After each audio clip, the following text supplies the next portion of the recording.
Baik, bismillahirrahmanirrahim. Assalamualaikum warahmatullahi wabarakatuh.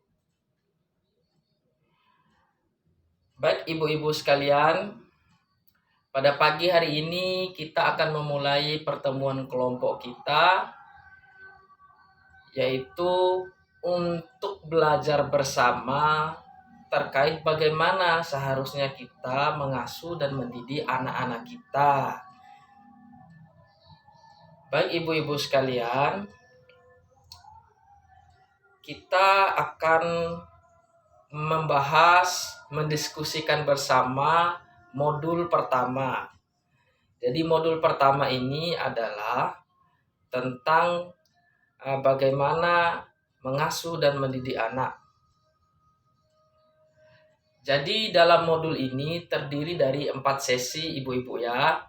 Jadi setiap sesinya itu ya kita bahas, kita diskusikan 1 hari atau 1 kali pertemuan. Adapun keempat sesi itu, sesi pertama adalah menjadi orang tua yang lebih baik. Jadi pada sesi ini kita akan diajarkan, kita akan berdiskusi bagaimana cara menjadi orang tua yang lebih baik. Kemudian sesi kedua, kita akan belajar atau kita akan berdiskusi terkait memahami perilaku anak.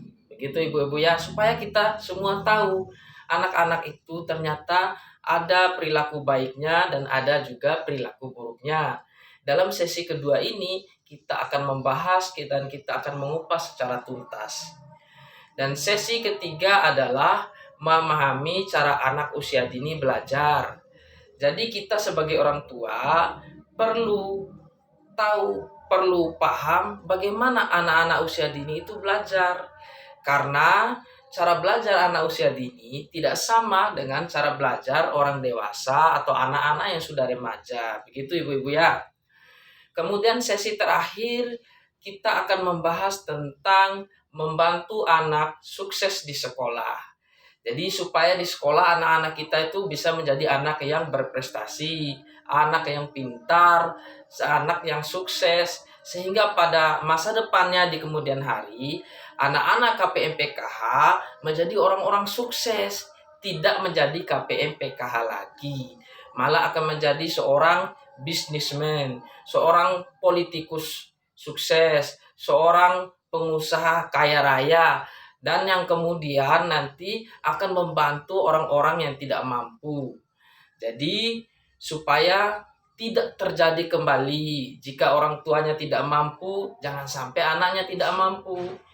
Jika orang tuanya sekolahnya hanya sampai tingkat SD, ya jangan sampai anak sekolah sampai tingkat SD juga. Bila perlu nanti sampai selesai SMA, S1, S2, dan S3. Begitu seterusnya ibu-ibu ya. Baik ibu-ibu sekalian, saya boleh tanya tidak?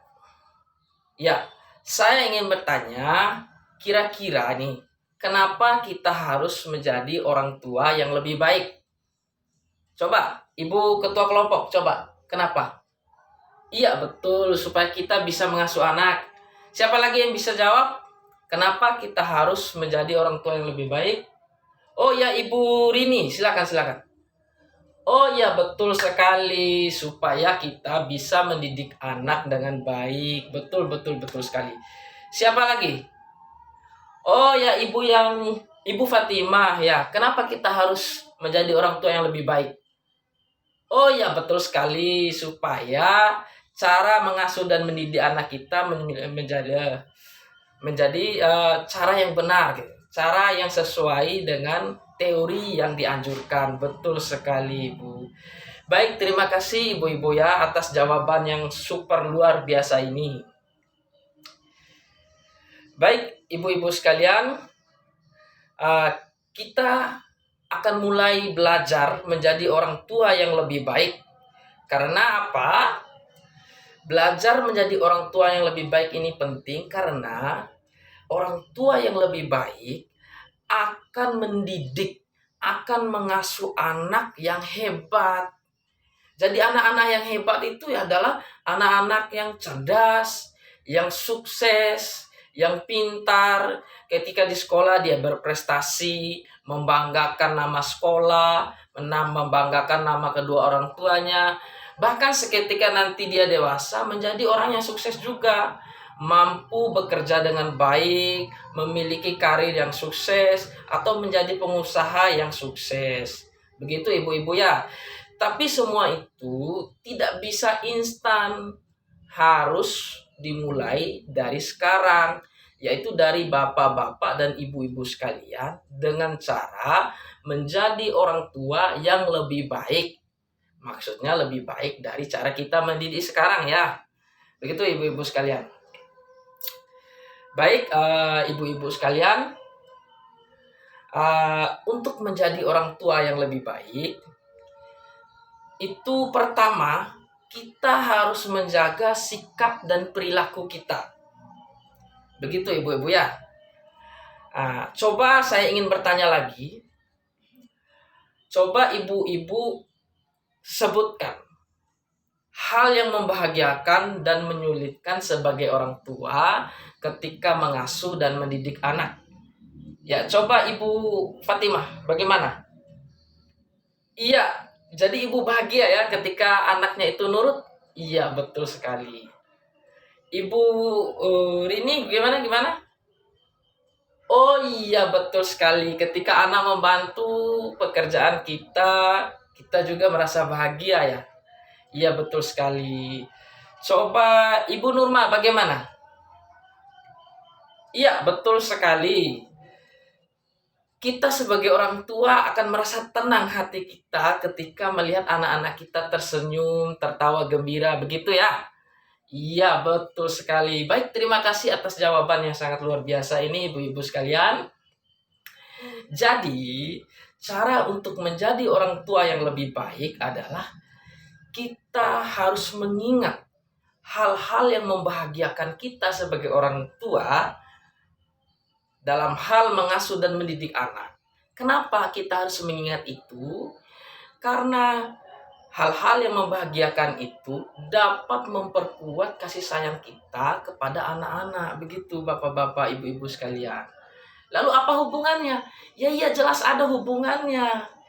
Kalau kasih sayang kita kuat terhadap anak-anak kita, tentu kita tidak akan mencubit mereka, memukul mereka, melakukan kekerasan fisik lainnya yang pada akhirnya nanti akan membuat perkembangan mental dan pertumbuhan anak-anak kita menjadi terganggu.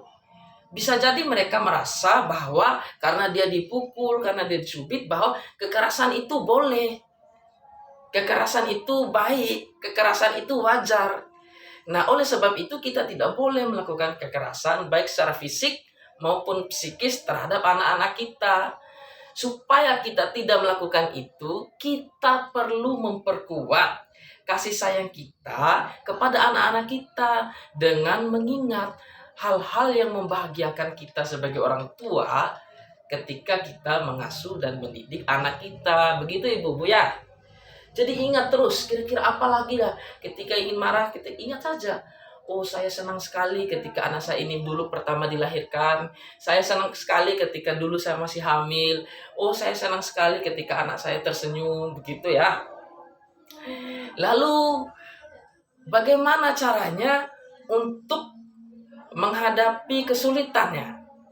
Jadi, untuk menghadapi kesulitan kita ketika mengasuh dan mendidik anak, kita bisa melakukan diskusi, sharing, cerita akan masalah yang kita hadapi dengan keluarga kita, dengan pasangan kita, dengan teman kita, supaya dalam diskusi sharing itu kita menemukan solusi bagaimana cara menghadapi kesulitan-kesulitan itu, sehingga kesulitan tadi menjadi ringan untuk kita hadapi bersama. Begitu ibu-ibu ya. supaya kita tidak stres memikirkan kok anak saya nakal sekali, kok anak saya ini tidak bisa dibilangin, kok anak saya ini sering melawan. Nah, ketika kita berdiskusi dengan pendamping mungkin, dengan keluarga mungkin, dengan pasangan mungkin, nanti akan ada solusi-solusi, saran-saran yang membangun yang dapat kita lakukan dalam hal menghadapi masalah-masalah tersebut. Begitu ibu-ibu ya.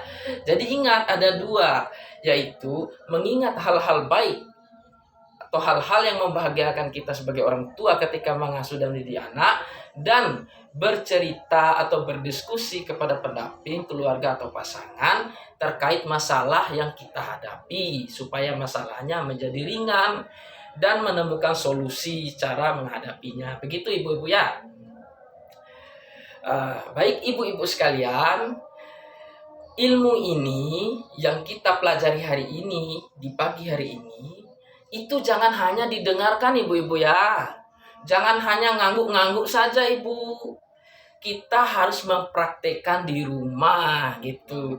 Sehingga pulang dari pertemuan ini, ibu itu yang tadinya marah-marah kepada anak menjadi tidak marah-marah lagi. Yang tadi suka main mukul, main cubit menjadi tidak suka main pukul dan cubit lagi. Karena mengingat, aduh, senyum anak itu menenangkan hati saya ternyata. Sehingga tidak jadi begitu. Kalaupun ada kesulitannya, oh tadi pendamping katakan seperti ini ya caranya untuk menghadapi anak yang nakal, untuk menghadapi anak yang membangkang, untuk menghadapi anak yang suka tidak mau mendengarkan nasihat orang tua. Begitu ibu-ibu ya.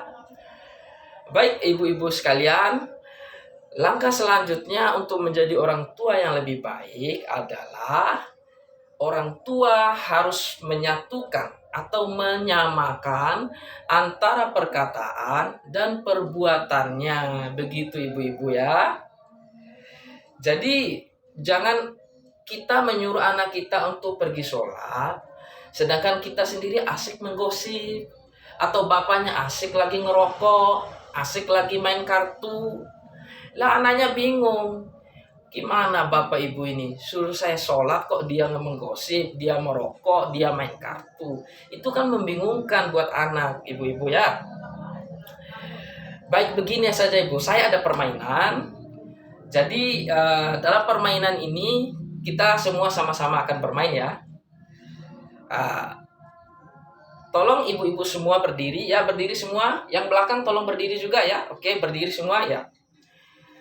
Saya akan bernyanyi sambil memperagakan nyanyian saya. Ibu-ibu semua harus mengikuti gerakan saya. Begitu ya. Baik, kita mulai.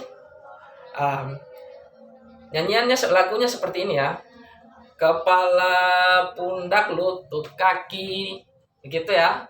Kepala, pundak, lutut, kaki. Begitu ya. Jadi ketika saya katakan kepala, pegang kepala. Saya katakan pundak, pegang pundak. Saya katakan lutut, pegang lutut. Kalau saya katakan kaki, pegang kaki. Ya, betul ya? Kita mulai. Ya, sama-sama semuanya ya. Oke. Kepala, pundak, lutut, kaki.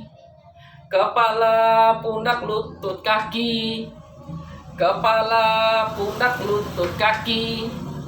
Kepala, pundak, lutut, kaki. Tuh, kenapa itu? Saya katakan kepala, kok kenapa ikut pegang pundak saya? Pundak seperti yang saya lakukan. Kenapa? Ayo ibu, ayo, kenapa? Kan tadi saya suruh pegang kepala. Oke, kita ulangi sekali lagi. Kepala, pundak, lutut, kaki. Kepala, pundak, lutut. Loh, itu tekan ibu Fatimah, kenapa itu? Saya tadi sebut pundak, kenapa ibu pegang kepala? Susah ya ibu? Iya, betul ibu. Memang membingungkan. Baik, ibu-ibu silakan duduk kembali semuanya. Jadi ibu-ibu sekalian, kenapa saya ajak bermain? Saya ingin menunjukkan kepada ibu-ibu bahwa ketika kita mengatakan apa yang tidak kita lakukan, itu akan membuat orang lain bingung. Atau saya ingin mengatakan bahwa mengikuti apa yang kita lihat lebih mudah daripada mengikuti apa yang kita dengar. Jadi begitu ibu-ibu ya. Baik ibu-ibu sekalian, kita sebagai orang dewasa saja kebingungan mengikuti perintah. Ketika saya suruh pegang kepala tapi tangan saya memegang pundak, kita malah memegang pundak, tidak mengikuti perintah memegang kepala. Kita sebagai orang dewasa saja bingung. Nanti tiba-tiba saya katakan begini kepada ibu, ibu kenapa membangkang? Ibu kenapa tidak mengikuti kata-kata saya? Ibu kan bingung. Saya suruh pegang kepala, tapi tangan saya pegang pundak. Begitu juga dengan anak-anak kecil, Bu, yang pemahamannya masih rendah, mentalnya juga masih tidak terlalu kuat. Jadi, kalau kita menyuruh kepada anak-anak kita, kita harus menyelaraskan apa yang kita ucapkan dengan apa yang kita lakukan. Begitu ibu-ibu ya, karena mengikuti apa yang kita lihat lebih mudah daripada mengikuti apa yang kita dengar. Jadi saya harap pertemuan kita ini ilmunya bisa dipraktekkan di rumah ibu-ibu ya. Jadi nanti kalau jangan ada lagi menyuruh anak sholat sedangkan ibunya sedang asik bergosip, menyuruh anak sholat sedangkan bapak lagi asik merokok gitu ya. Jadi langsung dipraktekkan. Jadi ilmu itu akan menjadi celaka kalau kita tidak mempraktekkan ilmu itu. Ilmu akan melaknat kita ibu-ibu kalau kita tidak mengamalkan ilmu yang kita dapatkan. Jadi apa ibu mau dilaknat? Tentu tidak kan? Maka ilmu yang kita dapatkan hari ini langsung dipraktekkan di rumah kepada anak-anaknya. Bagaimana cara mengasuh dan mendidik anak supaya kita bisa menjadi orang tua yang lebih baik. Nah, karena orang tua yang lebih baik akan mengasuh dan mendidik dan membesarkan anak yang hebat. Menjadi seorang guru, menjadi seorang dosen, menjadi seorang pendamping, menjadi seorang bupati, menjadi seorang gubernur, bahkan menjadi seorang presiden. Jadi presiden itu dididik oleh orang-orang tua yang lebih baik, Bu. Begitu, Ibu ya. Baik, mungkin itu saja pertemuan kita hari ini mengingat waktu. Kita akan melakukan pertemuan lagi di pertemuan berikutnya dengan sesi yang berikutnya, Ibu-ibu ya. Baik, demikian. Terima kasih atas perhatiannya. Wabillahi taufiq wal hidayah. Wassalamualaikum warahmatullahi wabarakatuh.